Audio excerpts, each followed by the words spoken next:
તમારો પરિચય આપો, શું નામ છે તમારું? પટેલ વિશાલ કુમાર શંકરભાઈ. અને ગામ? ચરવી. ચરવી એટલે તાલુકો? વાંસદા. તાલુકો વાંસદા.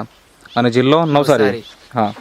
હવે તમે શેરડી કેટલા વર્ષથી કરો છો? આ શેરડીના ખેતી બીજું વર્ષ. બીજું વર્ષ. હા. અને શેરડી સિવાય બીજી કઈ ખેતી થાય તમારે ત્યાં? ભીંડા, મકાઈ, પછી ભાત, ડાંગર, હા ડાંગર, પછી કાંઈ બસ એટલું જ. બસ એટલું તમે ખેતી કરો છો. અને અત્યારે આપણે તમારા શેરડીના ખેતરમાં ઊભા છીએ, બરાબર? તો આ શેરડીની જાત કઈ છે? 86-032. 86-032 હા. આ શેરડીની જાત છે. હા. તો આગળ પણ તમે શેરડી કરેલી કે આ વર્ષે જ કરી? આગળ કરી ને 1 વર્ષ પહેલા. આગળ 1 વર્ષ પહેલા તમે કરેલી. હા. તો ત્યારે અહીંયા કેટલું ઉત્પાદન આવતું? 8 ટન જેટલું. 8 ટન જેટલું નીકળ્યું. એક ખેતરમાંથી નીકળેલું. હા. આ વર્ષે કેટલા ખેતરમાં શેરડી છે? આ ખેતરમાં 3 ખેતરમાં આ વખતે શેરડી છે, બરાબર? તો તમને આ વર્ષે શું લાગે આ ખેતરના, મતલબ આ જે અત્યારે જે એનો ગ્રોથ દેખાય એ ગ્રોથના હિસાબે તમને શું લાગે આ વખતે કેટલું ઉત્પાદન આવે એવું એમ? આશરે 45-50 ટન નીકળશે. અને જે ખેતરમાં 8 ટન નીકળેલું એમાં કેટલું નીકળશે એવું લાગે? એમાં 15 ટન નીકળશે. મતલબ 8 જે ટન નીકળતો હતો એમાં 15 ટન થવાનો, બરાબર? ફૂટ બૂટ બરાબર કમ્પ્લીટ છે. ઓકે, એટલે 86-032 આ શેરડીની જાત છે. અને જે આગળ તમે કરેલી ત્યારે 8 ટન હતું, એ જ ખેતરમાં 15 ટન. અને આ 3 ખેતર ભેગા કરે તો કમસે કમ 45-50 ટન સુધી જાય એમ છે. તો આટલું ઉત્પાદન વધવા પાછળનું કારણ શું? તમે એવું તો શું કર્યું કે જેથી તમને ઉત્પાદન વધારે મળવાનું છે? એ થોડીક માહિતી આપો. નેક્સઅપની પ્રોડક્ટ વાપરી. નેટસપ કંપનીની પ્રોડક્ટ વાપરી. કઈ વાપરી એ થોડીક બતાવો ને. એનપીકે ને. આ એનપીકે છે જે તમારા હાથમાં છે. આ પ્રોડક્ટ તમે વાપરી. અને એની સાથે સાથે બીજું કયું વાપર્યું?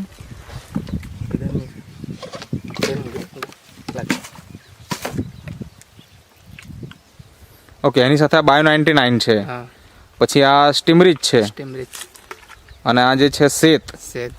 આટલી પ્રોડક્ટ તમે વાપરી. તો કેટલી વખત છંટકાવ કર્યો? જમીનમાં કેટલી વખત આપ્યું? 2 વખત જમીનમાં આપ્યું. હા. અને 3 વાર છંટકાવ કર્યો. ઓકે, તો છંટકાવ કેટલી હાઈટ થયા પછી તમે શરૂઆત કરેલી? શેરડી કેટલી ઊંચી થઈ પછી તમે શરૂઆત કરેલી?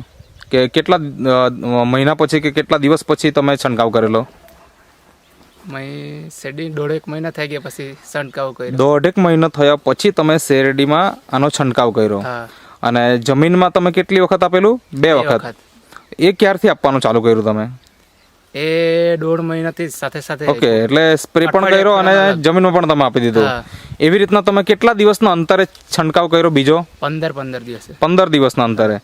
અને પછી તો તમને કરવાનો કઈ મોકો નહીં મળ્યો, બરાબર? ફૂટ વધી ગઈ ને નીકળી ગયું. ઓકે, એટલે એની હાઈટ વધી ગઈ, ફૂટ વધી ગઈ, અને એના કારણે તમે છંટકાવ નહીં કરી શકો. મતલબ કે 15 દિવસના અંતરે 2 વખત તમે એની ટ્રીટમેન્ટ કરી, બરાબર? આ બાયોફિટ દવાની. તો એના કારણે તમને અત્યારે લાગે છે કે ઉત્પાદન વધી જાય એમ છે. પણ શરૂઆત થયેલી ત્યારે તમારું ખેતર જોઈને બીજા લોકો શું કહેતા કે તમને પણ શું થતું? તે તમે થોડીક વાત કરો. અમે વિચારમાં આવી ગયેલા કે છોટું રોપેલું ને નાનું હતું. છોટું મતલબ એક સિંગલ લાઈન રોપેલી? સિંગલ લાઈન રોપેલી, બરાબર. એટલે લોકો કહે કે આ શેરડી હું કેવું રોપી એમ કે લોકો. હા. અમે જ્યારે નેક્સઅપની પ્રોડક્ટ વાપરી, પછી દવા છંટકાવ્યો, પછી ઉછેર થયા ત્યારે અમને લાગ્યું કે નેક્સઅપની દવા વાપરવા જેવી જોઈએ. હા, મતલબ કે પહેલા જ્યારે તમે દવા નહીં વાપરેલી અને મતલબ રોપેલી હતી ત્યારે એનું ફૂટ કઈ નહીં હતી, મતલબ કે છૂટક ઉગેલી હતી. એટલે એને જોઈને બીજા લોકો શું કહેતા હતા કે આ ખેતરમાં હવે તમે રોપ્યું કેવું એમ, બરાબર ને? છૂટી ઉગી એટલા માટે. તો હવે એ લોકો અત્યારે શું જોઈને કહે છે? હવે એ લોકો એમ કે કયું ખાતર નાખીને કઈ દવા વાપરી એમ કહેવા માંગે લોકો. બરાબર. મતલબ જે નબળી દેખાતો હતો ખેતર એ આટલું કેવી રીતના સુધરી ગયું? બરાબર.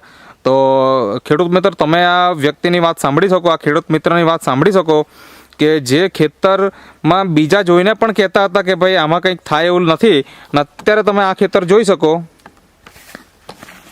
આ એનો ગ્રોથ છે. અહીંયાથી તમે જો ગ્રોથ પણ સારામાં સારો છે.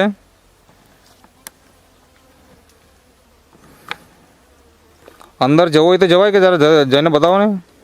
અંદર તો નહીં જાય, બહારથી જ જોઈ લો. થોડુંક જઈને બતાવો ને. આ તમે જોઈ શકો. હવે અંદરથી હાથ ઊંચો કરજો ને. મતલબ આ કેટલા મહિના થયા શેરડીના ખેતરના? 6 મહિના.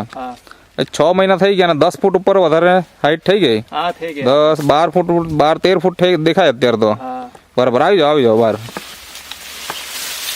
મતલબ એકદમ ગીચ શેરડી થઈ ગઈ અત્યારે તો આટલું જોરદાર રિઝલ્ટ મળ્યું છે. હવે ઘણા બધા ખેડૂત મિત્રો વિચારશે કે ભાઈ અમારે પણ શેરડી બનાવી છે અને બનાવી છે તો એની અંદર અમારે આ પ્રોડક્ટ વાપરવી છે, તો એમને આ પ્રોડક્ટ વિશે તમારે શું સલાહ આપવી છે, શું કહેવું છે એમ? કે નેક્સઅપની પ્રોડક્ટ વાપરો તો ફાયદો થાય, આપણે ફૂડ બી વધારે થાય, ઊંચી બી વધારે થાય. ઓકે, એટલે વાપરવું જોઈએ કે નહીં? હા, વાપરવું જોઈએ. તમે વાપરશો? હા. બીજા વર્ષે? હા, વાપરશો. તો આ શેરડી તમે સુગરમાં આપો કે ક્યાં આગળ જાય? કોલવામાં. ઓકે, મતલબ જ્યાં ગોળ બનાવે ત્યાં? હા, ત્યાં. ઓકે, તો આ વર્ષે તો તમે આ રાખવાના જ છે, પહેલું રોપાણ છે ને? હા. પછી બીજા વર્ષે રાખશો કે લાંબ કે નહીં રાખશો? રાખશું ને. બરાબર. તો ત્યારે આપણે જોશું કે ખરેખર કે ઉત્પાદન કેટલું આવ્યું. બરાબર. તો કોઈ ખેડૂત મિત્ર તમારો કોન્ટેક્ટ કરવા માંગતો હોય તો કરી શકે, એના માટે તમારો ફોન નંબર આપો. 72 83 94. 72 83 94 66 56. 66 56. ઓકે. અને જો તમારે ઘરે આપનાર વ્યક્તિ કોણ એમ? આ દવા કોણ આપેલી? પટેલ. ગૌરાંગ પટેલ, જે અહીંયા બાજુમાં ઉભેલા છે તમારા. તો તમારો કોન્ટેક્ટ નંબર આપો, જેથી કોઈ સંપર્ક કરવો હોય, આ દવા વિશે માહિતી જોઈતી હોય કે એમને આ દવાની જરૂર છે તો તમને કોન્ટેક્ટ કરી શકે. તો તમારો નંબર આપો. 72 03 03 00 00 75 75 57. 57. ઓકે. તો તમે જે ઇન્ટરવ્યૂ આપ્યો તે બદલ તમારો ખૂબ ખૂબ આભાર.